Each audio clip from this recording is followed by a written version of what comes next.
کون سے نبی جو تھے وہ؟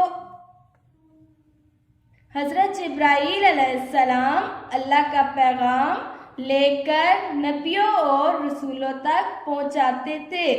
حضرت جبرائیل علیہ السلام اللہ کا پیغام لے کر نبیوں اور رسولوں تک پہنچاتے تھے۔ حضرت جبرائیل اللہ کا پیغام لے کر نبیوں اور رسولوں تک، ٹھیک ہے، انسانوں تک نہیں، نبیوں اور رسولوں تک۔ تو اس کا کیا مطلب ہوا کہ حضرت جبرائیل علیہ السلام ایک فرشتے تھے، ٹھیک ہے۔ وہی اللہ کی طرف سے نبیوں اور رسولوں کی جانب پوشیدہ پیغام کو کہتے ہیں۔ وہی اللہ کی طرف سے نبیوں اور رسولوں کی جانب پوشیدہ پیغام کو کہتے ہیں۔ وہی کیا ہوتی ہے؟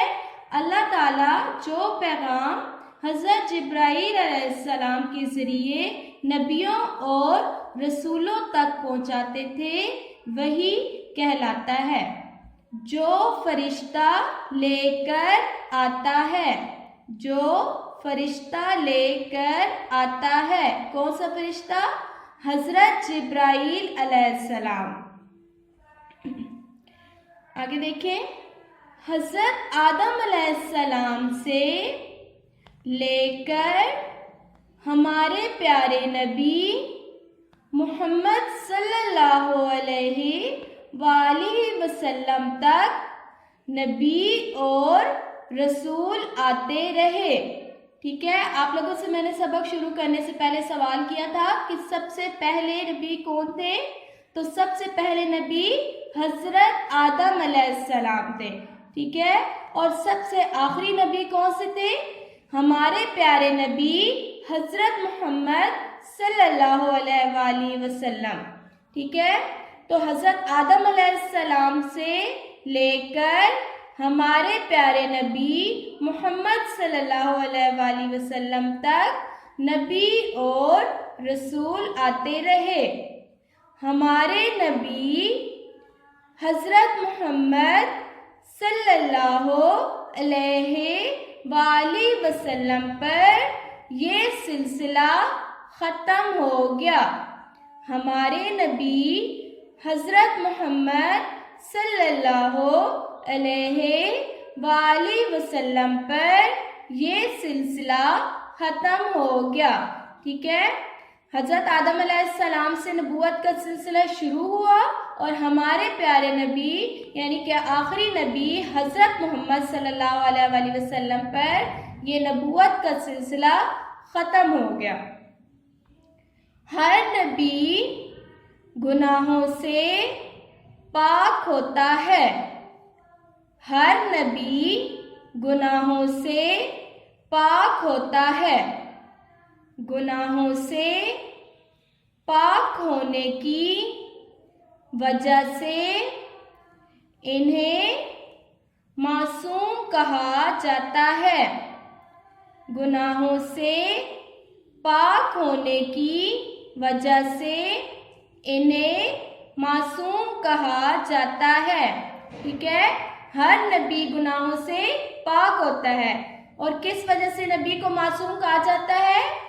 گناہوں سے پاک ہونے کی وجہ سے، ٹھیک ہے، کیونکہ نبی کوئی بھی گناہ نہیں کرتے اس لیے انہیں معصوم کہا جاتا ہے۔ جو لوگ اللہ کے بھیجے ہوئے نبیوں کی دعوت کو قبول کر لیتے ہیں وہ مومن کہلاتے ہیں۔ جو لوگ اللہ کے بھیجے ہوئے نبیوں کی دعوت کو قبول کر لیتے ہیں وہ مومن کہلاتے ہیں۔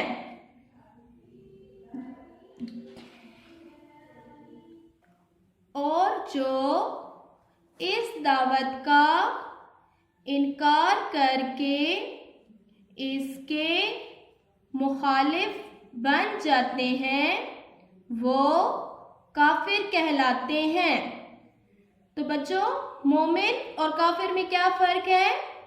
جو لوگ اللہ کے بھیجے ہوئے نبیوں کی دعوت کو قبول کر لیتے ہیں وہ مومن کہلاتے ہیں. جو دعوت کو قبول کرتے ہیں وہ کیا کہلاتے ہیں؟ مومن. اور جو لوگ اللہ تعالیٰ کے بھیجے ہوئے نبیوں کی دعوت کا انکار کرتے ہیں وہ کافر کہلاتے ہیں. ٹھیک ہے، جو اس دعوت کو قبول کرتے ہیں وہ مومن کہلاتے ہیں اور جو اس دعوت کا انکار کرتے ہیں وہ کافر کہلاتے ہیں.